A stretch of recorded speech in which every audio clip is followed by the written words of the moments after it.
So from our scripture lesson this morning, we see in verse 5 that the disciples said to Jesus, "Increase our faith." And you know, what led to that request? It was this. Earlier in chapter 17, Jesus has said, "Things that cause people to stumble are bound to come, but woe to anyone through whom they come. It would be better for them to be thrown into the sea with a millstone tied around their neck than to cause one of these little ones to stumble." So the disciples said, "Lord, increase our faith." And I'm sure that they were thinking, wow, that's asking an awful lot there, Jesus. How can we avoid ever causing a little one to stumble? That's a tough requirement, Jesus. Increase our faith so that we can do it. We can't do it on our own. And then Jesus said, he said, "Watch yourselves. If your brother or sister sins against you, rebuke them. And if they repent, forgive them. Even if they sin against you 7 times in a day, and 7 times come back to you saying, 'I repent,' you must forgive them." So the disciples said, "Lord, increase our faith." Again, I'm sure they were thinking, wow, that's a lot to ask. How can we forgive someone who sins against us 7 times in one day? You're asking the impossible, Jesus. So increase our faith so that we can do the impossible. We can't do it without it. We need your help. We can't do it on our own. Lord, increase our faith. Help us. Make it possible for us to live up to your impossible standards. Save us from being just merely human. Save us, Lord. It isn't unusual for people to feel overwhelmed when faced with the things that Jesus said. The Sermon on the Mount is a good example. Jesus said in Matthew 5, "I tell you that unless your righteousness surpasses that of the Pharisees and the teachers of the law, you will certainly not enter the kingdom of heaven." Lord, increase our faith. We can't do that on our own. We can't be more righteous than these super righteous men. Lord, increase our faith. Jesus also said, "You have heard that it was said, 'Love your neighbor and hate your enemy.' But I tell you, love your enemies and pray for those who persecute you, that you may be children of your Father in heaven. He causes his sun to rise on the evil and the good, and sends rain on the righteous and on the unrighteous." Lord, have mercy. We can't love our enemies. We have enough trouble loving our friends.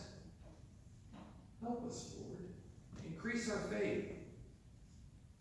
And then there's the temptations that we face every day. We face temptations in the workplace. Pretty young woman who sits at the next desk, or a handsome young man who smiles and says hello. Lord, have mercy. Increase our faith. Help us, Lord. Do you remember the movie Robin Hood, where Robin was played by Kevin Costner? Robin approaches a young man getting ready to shoot an arrow at a target. They were out in the woods practicing, getting ready. He was training his merry men, right? Robin asked that question, "Can you shoot amid distractions?" Yeah, it was a good question. Because the young man might be asked to go to war with his bow and arrow. There are a lot of distractions at war, aren't there? Can you shoot amid distractions? And then just before the young man released his arrow, Robin, he reached over and tickled his ear with a feather. And the young man missed the target by several feet. And everybody had a good laugh at that young man's expense. You all remember that scene? But then Maid Marian asked Robin, "Well, can you? Can you shoot amid distraction, Robin? Can you do what you were challenging this young man to do?" So Robin takes his bow and arrow, and as he prepares to shoot, just right before he releases the arrow, Marian leans over and blows playfully in his ear. misses the target, but his arrow almost kills a bystander. Lord have mercy. Lord have mercy. Increase our faith. Temptations overwhelm us. Lord help us. Lord help us. But it isn't just base temptations, sex, drugs, money, that threaten to undo us. It's also the temptation to do good. Thomas Kempis put it this way. He said, "The devil is continually tempting thee to seek high things and to go after honors." And it reminded me of an old cartoon I saw where the devil is standing in front of an executive's desk. And in the window behind the executive's desk is just his domain. Factory after factory after factory with smokestacks. And that's his. He is the CEO of a large corporation. But he's trying to entice this executive and to find out what his price is. So he asks, "What about your picture on the cover of Time magazine?" Thomas Kempis said, "The devil is continually tempting us to seek high things and to go after honors." Lord have mercy on us. It happens even here at churches. Someone gets an idea about how things could be better and they just start rolling over people. Trying to get people to do it his way or her way to get things done. Too many times people are just tempted to say, "It's my way or no way." I'm even guilty of this. People like that, they often offend other people. Who then get up out of that pew and leave the church. And sometimes they don't even find another church. They just leave the church altogether. And then the person who had the big idea, convinced that they were doing right, they end up splitting churches and making life difficult for everybody involved. The whole church, the whole congregation. Lord have mercy. Lord, increase our faith. Help us, Lord. Help us.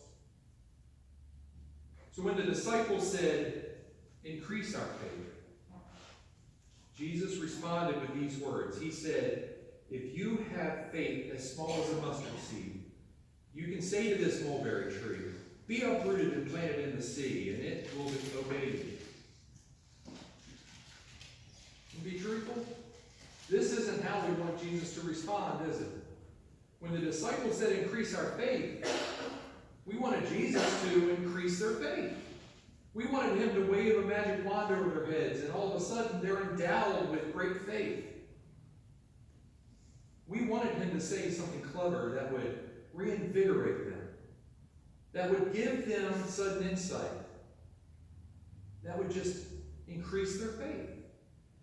But Jesus didn't do that. Instead, he told the disciples what would happen if they would grow in faith.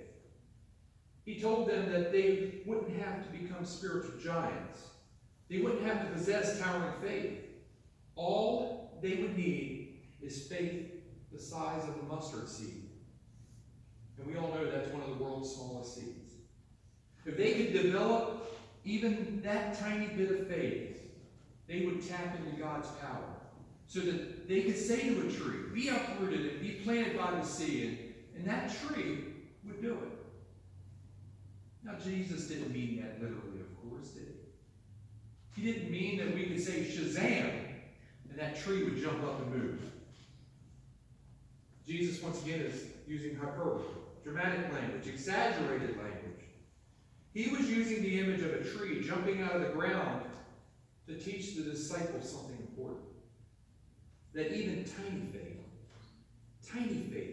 could give them great power. That even tiny faith could help them tap into God's power. But let me draw your attention to an important fact here. Jesus did give the disciples the great faith that they wanted. He just didn't do it on the spot, did he? They asked, "Increase our faith," but walked away with little more faith than they had come with. It would not be until the resurrection that the disciples would get a booth in faith that they were asking for.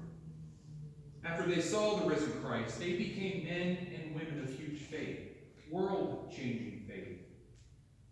We're still talking about it today, aren't we? Before the resurrection, they hid in a locked room for fear that the people who had killed Jesus were going to come after them. And then after the resurrection, they left that locked room. They left it, they went out into the streets of Jerusalem where Peter preached that great sermon, and the disciples, they baptized over 3,000 people that day. And the disciples, they went on from there to plant churches in place after place around the world. These ordinary men and women, even though they were small in number, started something that affects us even to this day. Even here at Pikeside.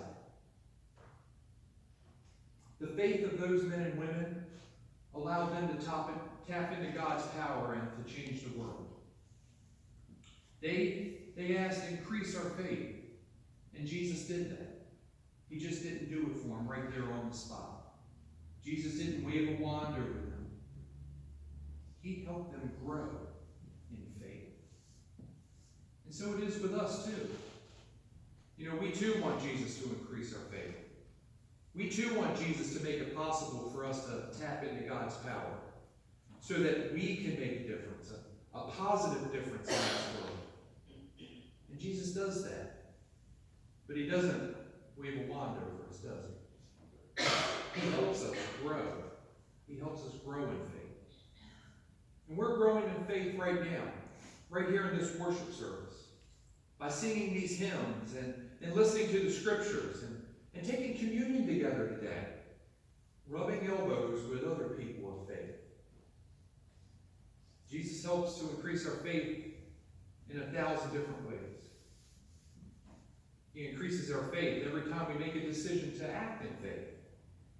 He increases our faith when we read the scriptures, or when we pray, or talk about spiritual things with other people.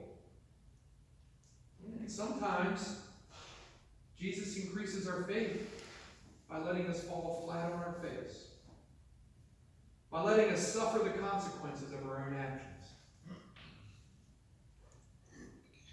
We don't like to admit it, but sometimes Jesus hands out tough love, doesn't he? But that's only to help us grow. Every day is an opportunity to grow in faith. Every day is an opportunity for Christ to help us grow. Every day is an opportunity to exercise our faith. And once we have faith the size of a tiny mustard seed, Jesus promises that you can say to this mulberry tree, be uprooted and planted in the sea, and it will obey you. It might take a lifetime of growing in faith before you see that happen. But Christ promises that with God's help and a little faith on our side, everything is possible. In the name of the Father, the Son, and